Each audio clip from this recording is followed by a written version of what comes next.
Good morning student. Shri Dakshinamurthy high school English medium के YouTube channel पर आपका स्वागत है। Standard 5th subject Hindi. आज हम चैप्टर 12 की तरफ आगे बढ़ेंगे।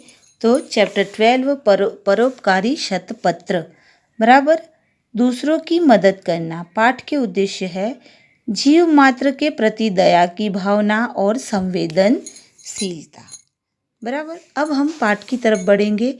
एक जंगल था, उसमें शतपत्र नाम का कठफोड़ा पक्षी रहता था बराबर।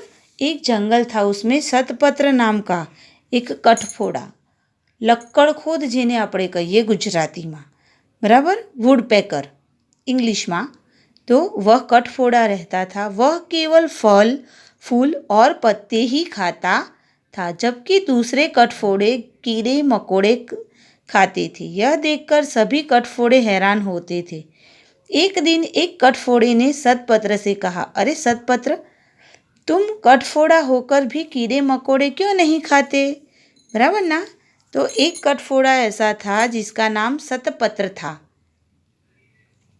वह केवल फूल फल और पत्ते ही खाता, जबकि दूसरे कठफोड़े क्या खाते? कीड़े मकोड़े खाते। तो एक दिन एक कठफोड़े ने कहा कि तुम ऐसा क्यों नहीं खाते? शतपत्र ने कहा, अपनी भूख मिटाने के लिए किसी को मारना मुझे अच्छा नहीं लगता। शतपत्र की बात सुनते ही वह कठफोड़ा जोर जोर से हंसा और उसका मजाक उड़ाने लगा। शतपत्र को उसका मजाक उड़ाना अच्छा नहीं लगा, इसलिए वह दूसरे जंगल में चला गया। कठफोड़े ने मजाक उड़ाया तो शतपत्र दूसरे जंगल में चला गया। एक दिन शतपत्र पेड़ पर बैठा हुआ था, तभी उसे किसी के कराहने की आवाज़ सुनाई दी बराबर। कराहना यानी दर्द से तड़पना। तो किसी की आवाज़ सुनाई दी। उसने इधर उधर देखा तो एक शेर पेड़ के नीचे लेटा लेटा दर्द से तड़प रहा था। शेर को तड़पता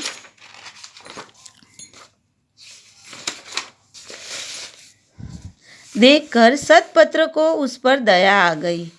वह उसके पास गया और बोला, हे वनराज, आपको क्या कष्ट है? बराबर। शतपत्र को शेर पर दया आई और वो वनराज के पास शेर के पास गया और पूछा कि आपको क्या कष्ट है, दुख है? बराबर, कष्ट यानी दुख। आप इस प्रकार क्यों कराह रहे हैं? मुझे बताइए, शायद मैं आपके कुछ काम आ सकूं। शेर बोला, अरे भाई, तुम इतने छोटे से हो, तुम मेरी क्या मदद करोगे? शतपत्र बोला, महाराज कुछ तो बताइए। शेर ने कहा, कल शाम को मुझे बहुत तेज भूख लगी थी, तभी मुझे एक हिरन दिखाई दिया। मैंने जल्दी से हिरन का शिकार किया और खाने लगा। जल्दी जल्दी में मैंने मांस के साथ साथ हड्डी का टुकड़ा भी खा लिया।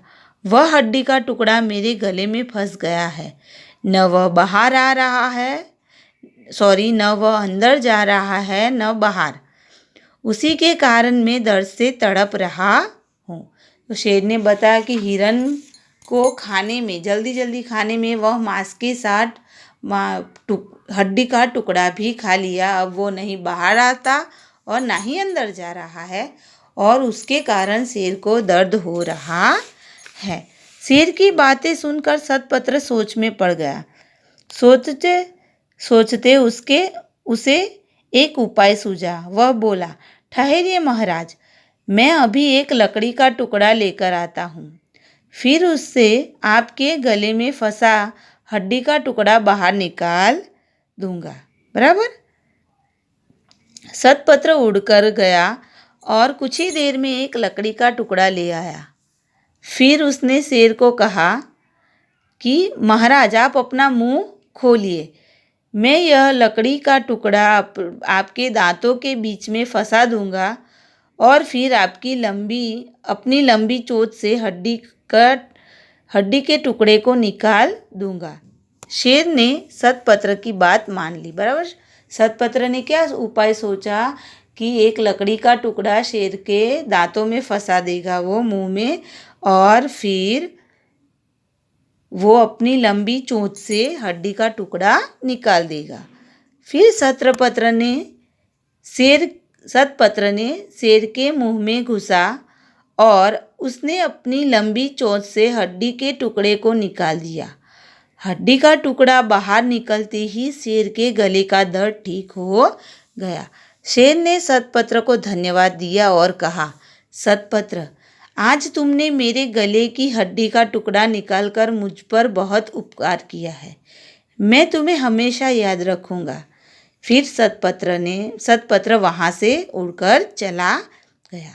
जानते हो बच्चों, यह सतपत्र बोधिसत्व भगवान बुद्ध थे, जो अपने सभी जन्मों में दयालु, अहिंसक और परोपकारी थे। बुद्ध भगवान थे, बराबर।